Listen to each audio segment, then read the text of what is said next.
আন্দামান ট্রিপের প্রথম দিনে রাত্রেবেলা আমাদের হোটেলে দিয়েছিল বিরিয়ানি, চিকেন বিরিয়ানি, চিকেন চাপ আর রায়তা, তার সাথে স্যালাড। খেতে অসাধারণ ছিল। আমার যেহেতু বিরিয়ানি ফেভারিট, তাই আলাদা করে বলার কিছু নেই। পরের দিন সকালে ঘুম থেকে উঠে আমরা বেরিয়ে পড়েছিলাম রস আইল্যান্ড আর নর্থ বে আইল্যান্ডের দিকে। তো প্রথমেই আমরা চলে গিয়েছিলাম রস আইল্যান্ডে। তো সেখানে খুবই সুন্দর টাইম কেটেছিল। জায়গাটার যে বিশেষত্ব ছিল, জায়গাটাতে প্রচুর প্রচুর হরিণ ছাড়া ছিল। আর হরিণগুলোকে আমরা মিষ্টি খাওয়াচ্ছিলাম, কারণ আমাদের কাছে সেই মুহূর্তে মিষ্টিই ছিল। এরপর আমরা প্রচুর মজা করলাম, জায়গাটাতে অনেকগুলো ফটো তুললাম।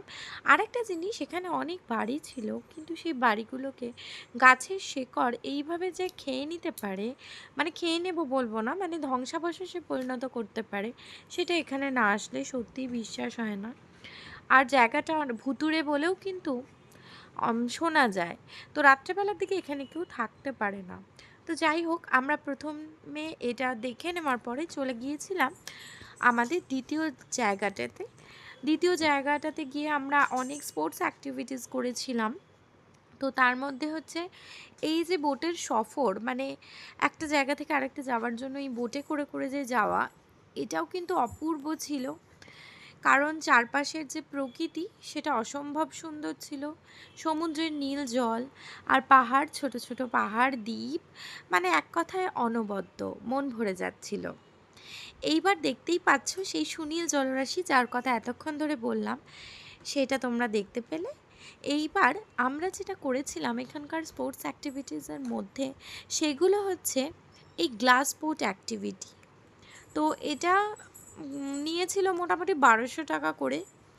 তো যেটা অন্য আইল্যান্ডে আরও কম দাম। তো আমরা প্রথমে এইটা দিয়েই করেছিলাম, যেহেতু সবাই মিলে এনজয় করতে পারবো, সেই জন্য দুজনে আমরা 1200 টাকা দিয়ে এটা করে নিয়েছিলাম। আর আমার মেয়ের কোনো টিকিট লাগেনি।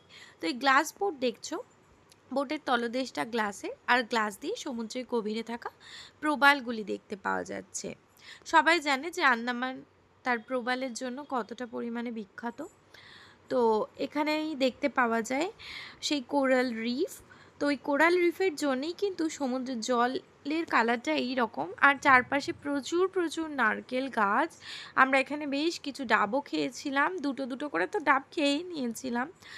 আর আর করেছিলাম যেটা, সেটা হচ্ছে স্নরকেলিং যাদের সাথে করেছিলাম তারা প্রচুর পরিমাণে সাহায্য করেছিল, একা একাই করতে হয়েছিল, কারণ আমার মেয়েকে ধরার জন্য আমার হাজব্যান্ড আমার সাথে নামতে পারেনি। তো ও একা আর আমি একা করেছিলাম। কিন্তু আমাদের যে দুটো ছেলে আমাদেরকে এই স্নরকেলিং করিয়েছিল, তারা খুবই ভালো ছিল, প্রচণ্ডভাবে আমাদের যত্ন নিয়েছিল। হ্যাঁ, আর খুব সাবধানে যত্ন করে আমাদের নিয়ে যাচ্ছিল। তো সেই জন্য আর ভয়টা কেটে গিয়েছিল আর কি। তো ভালোই লাগছিল। তো এরপর আমরা ওখান থেকে আবার বোটে করে 2 ঘন্টা জার্নি করে ফিরে আসি পোর্ট ব্লেয়ারে। এই হচ্ছে পোর্ট ব্লেয়ারের হার্বার্ট, মানে ডকটা আর কি। তো পোর্ট ব্লেয়ারের এই ডকটাও খুব সুন্দর, দেখার মতোই জায়গা।